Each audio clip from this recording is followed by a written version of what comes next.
तेल भर लीजिए कोई कटोरी में या फिर कोई थाली में। अमावस्या के दिन, सुबह में अमावस्या के दिन। अब जो नहीं जानते अभी से मेरा चैनल है उसके ऊपर ओके करो, सब्सक्राइब करो और मेरे से जुड़े रहो। बहुत सारी बातें ऐसी बताई है मैंने। हम आपके कर्म तो नहीं बदल सकते, अपन तो कोई छोटा सा रास्ता, छोटा सा कोई विधान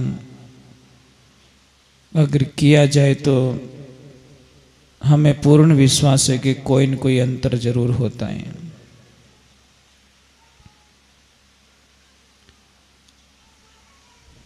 तो कल सबसे पहला उपाय है, अगर आप करना चाहो तो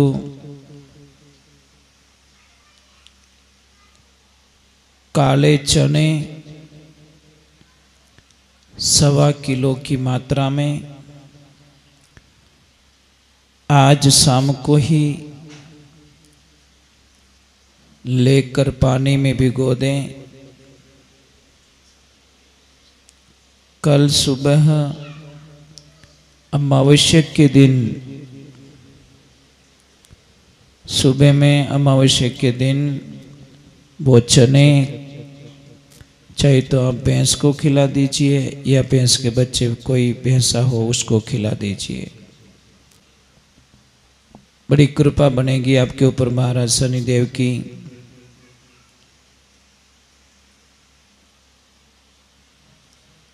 तेल में अपनी परछाया को देखकर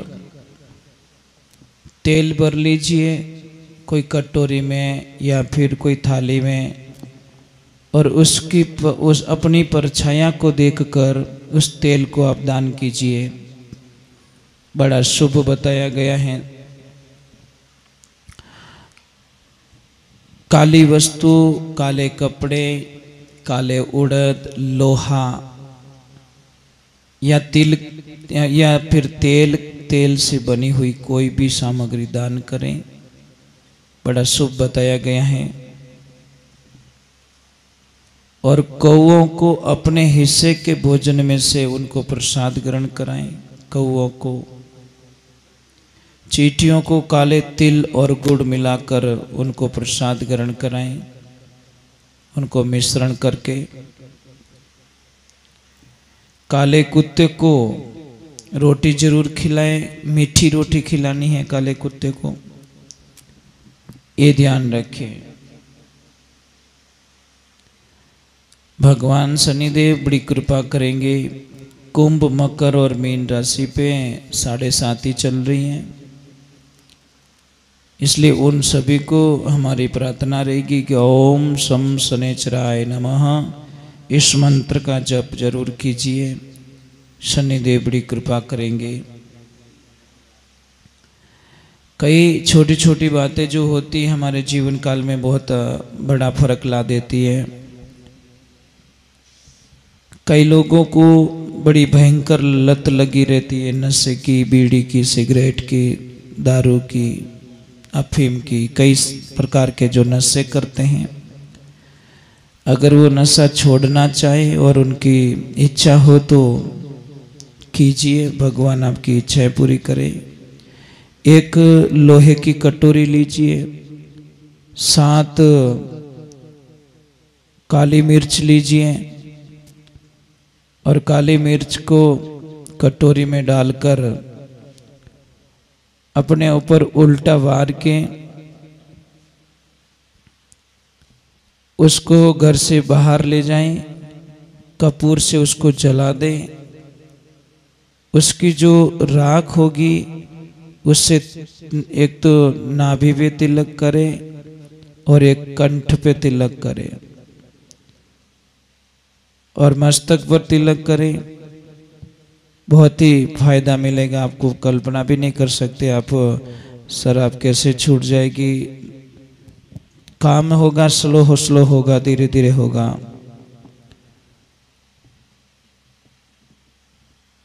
अगर आपका कोई कहना नहीं मान रहा है, आपकी कोई कदर नहीं कर रहा है, तो आप लोगों से मेरी प्रार्थना रहेगी कि ईंट लीजिए, ईंट को थोड़ा घिस लीजिए, उसमें थोड़ा पानी के छांटे डाल दीजिए।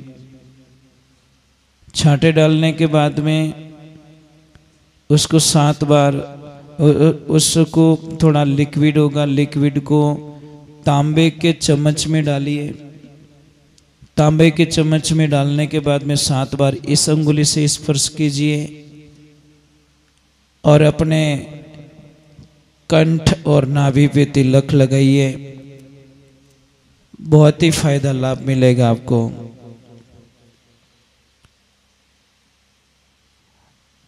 धर्मशास्त्र में बताया गया है कि सोना जो होता है कोशिश कीजिए उसको बेचे नहीं, उसको गिरवी ना रखें। कई लोग बोलते महाराज मजबूरी होती है, तो मजबूरी में रख सकते, ऐसी कोई दिक्कत नहीं है। परंतु अपने शौक पूरे करने के लिए अगर सोना गिरवी रख कर आप अपना शौक पूरा कर रहे हैं, सोना गिरवी रख के आप अपना शौक पूरा कर रहे हैं, तो समझ लीजिए आप कर्जे से कभी बाहर नहीं निकल सकते। अपने शौक के लिए नहीं, अपनी मजबूरी के लिए उसको रख सकते हैं या बेच सकते हैं, तो आपको बहुत बड़ा लाभ होगा। और बहुत सारी चीज़ें ऐसी होती है जो जिंदगी के अंदर बड़ा ही परेशान होता है। शरीर में एक बात का ध्यान रखना, अगर शरीर में जहर गया है तो आदमी एक ही बार मरता है। शरीर में अगर जहर गया है तो वो एक ही बार मरता है। और कानों में अगर जहर चला गया तो समझ लीजिए पूरे रिश्ते, पूरा परिवार, पूरा हमारा जीवन सबसे कट जाएगा, मर जाएगा। कानों का जहर गालने का मतलब, कोई भी आपको किसी के प्रति कोई बात बताए तो बड़े ध्यान से उस बात को सुने और ध्यान से उसका फैसला लेवे। खेत बेचकर नौकरी करना आसान है, परंतु ईमानदारी से नौकरी करके खेत खरीदना बहुत मुश्किल है। इसलिए आप लोगों से प्रार्थना है कि नौकरी करो, अच्छे से पैसे कमाओ, पर अपने पूर्वजों का जो खेत होता है उसको बेचो मत। हमारी तो विनती रहेगी कि मत बेचिए, क्योंकि पैसे तो आते हैं चले जाते हैं, परंतु जो बुजुर्ग लोगों ने हमारे लिए भूखे मर के, परेशानियां देखकर, दुख देखकर हमारे लिए जो छोड़ी हैं, उसको बेचने का विचारधारा न करें। कोशिश करें वो ना बेचे। एक मैं आपको एक बात बता रहा हूँ कि बहुत सारे लोग बीमार होते हैं, बहुत सारी दवाएं खाते हैं, बीमारियां पीछा नहीं छोड़ती है। हम आपको ये कभी नहीं बोलेंगे कि आप दवाएं मत लो, परंतु एक बात करें, कोई भी दवा ले रहे हो एक मंत्र जरूर उसके साथ में बोल दें, अच्युतानंद गोविंद, अच्युतानंद गोविंद नामोच्चारण बेस जात नश्यन्ति सकला रोगाः सत्यम सत्यम वक् सभ्या अहम। इस मंत्र का जप करें, साथ में अगर किसी को पता न चले, समझ में न आए, तो हमें ज़रूर लिख के भेजें, ताकि हम वापस आपको अच्छी तरह से उस रिकॉर्डिंग को अच्छी तरह से भेज पाए।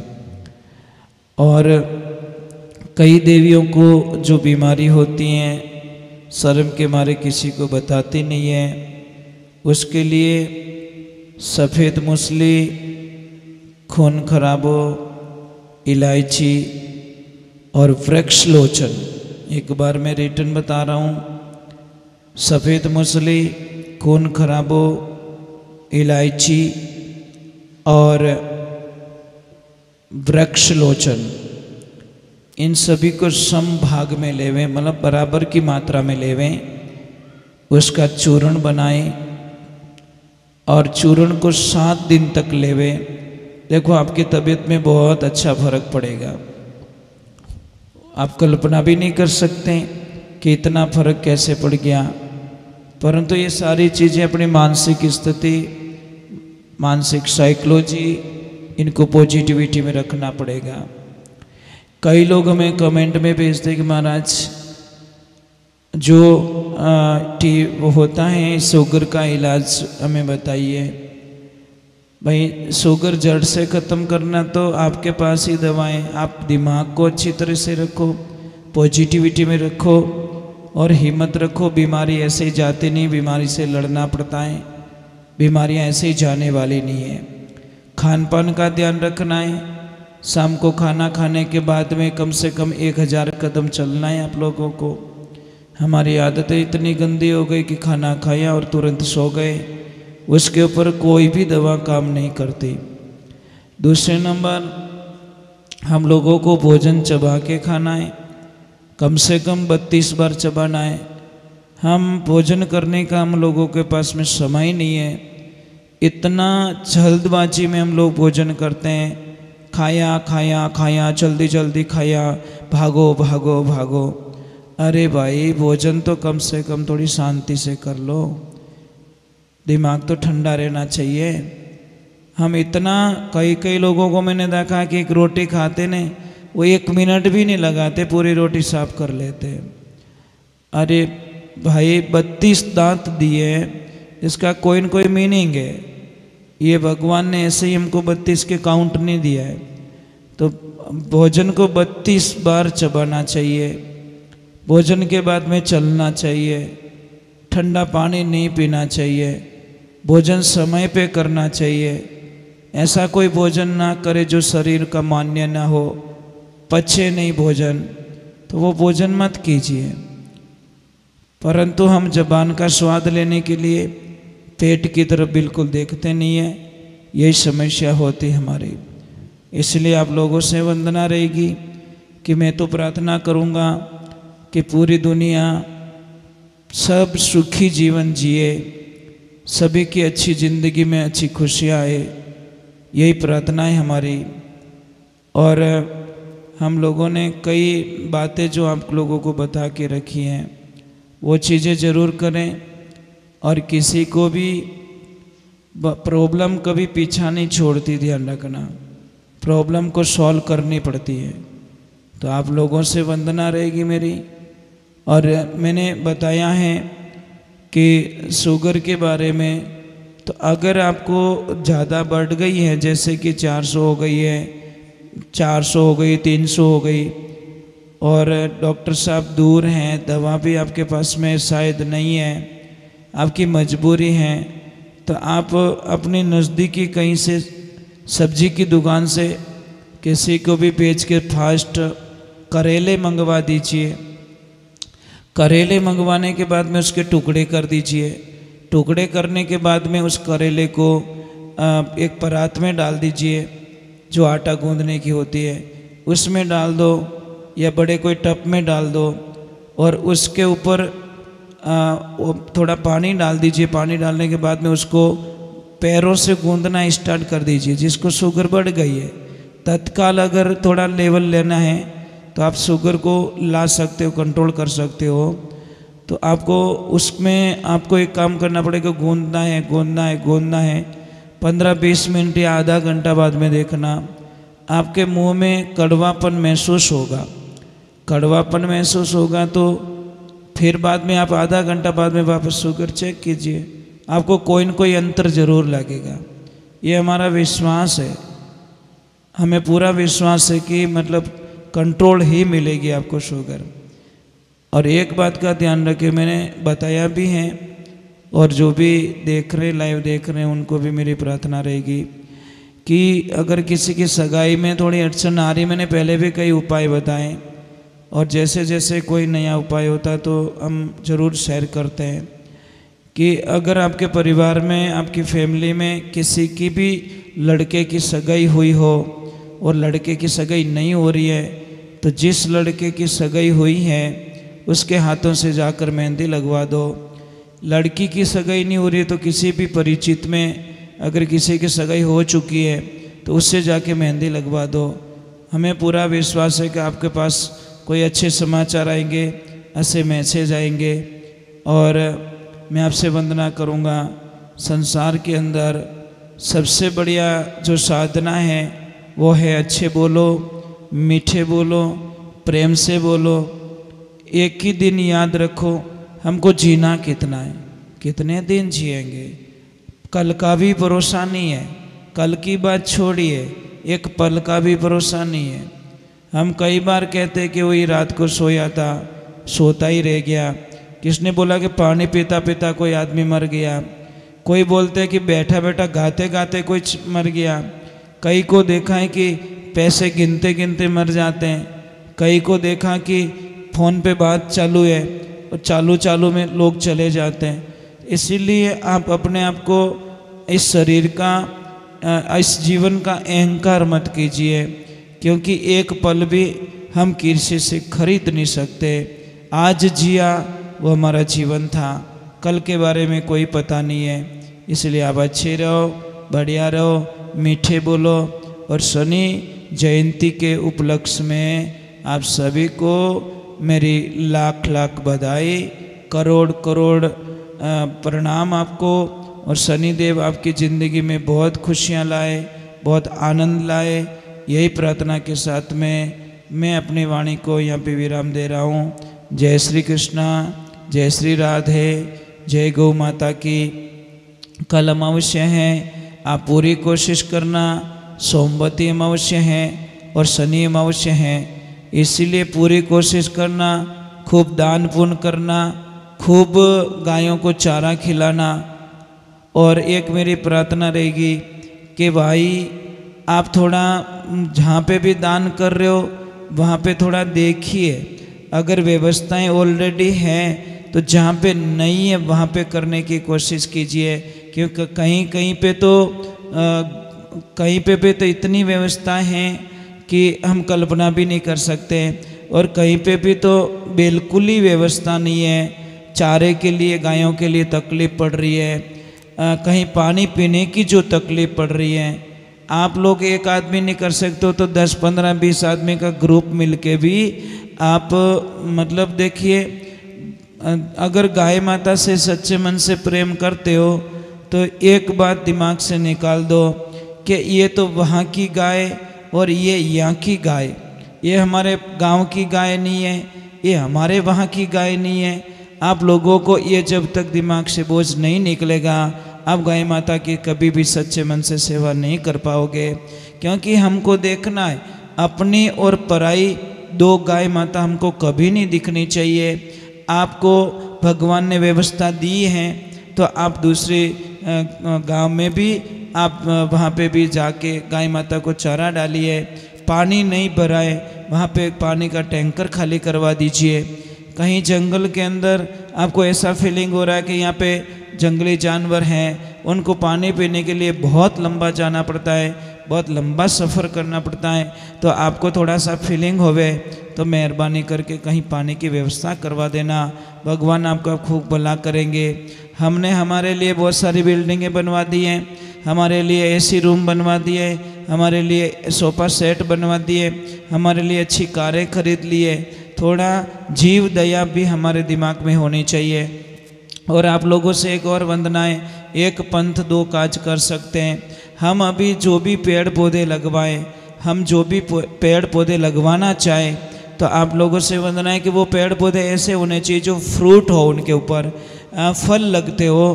तो फल लगने पर हजारों पक्षी जो जंगल में रहते हैं उनको भी पेट भर जाएगा और लोगों को छाया भी मिल जाएगी और हमारा पर्यावरण भी शुद्धिकरण में जाएगा। ज़्यादा से ज़्यादा फल वाले, जैसे उमन का पेड़ है, जैसे आम का पेड़ है, वट वृक्ष का पेड़ है, तो ये कीजिए आप। फल फ्रूट वाले पेड़ों पर हजारों पक्षियों को एक खाना प्रसाद बन जाता है और उनको प्रसाद मिलता है। हम पेड़ लगा रहे पर पेड़ के साथ साथ में हजारों पक्षियों को भोजन भी करवा रहे हैं। तो आप एक एक पक्षी को तो भोजन नहीं करवा सकते, परंतु पेड़ लगा के हम पर्यावरण प्लस हम पक्षियों की हेल्प कर सकते हैं। जय श्री कृष्णा, जय श्री राम। भगवान आपका खूब भला करे, कल अमावस्या है। आप जो भी दान पुण्य करना चाहो खूब दान पुण्य करना। गाय माता आपका खूब कल्याण करे। जय श्री राम, जय श्री कृष्णा, वंदे गौ मातरम। और मेरे शनिदेव, मेरे प्रभु, मेरे इष्ट सबका कल्याण करे। यही भावना के साथ मैं आपको कोटि कोटि वंदन, कोटि कोटि प्रणाम। जय श्री राधे।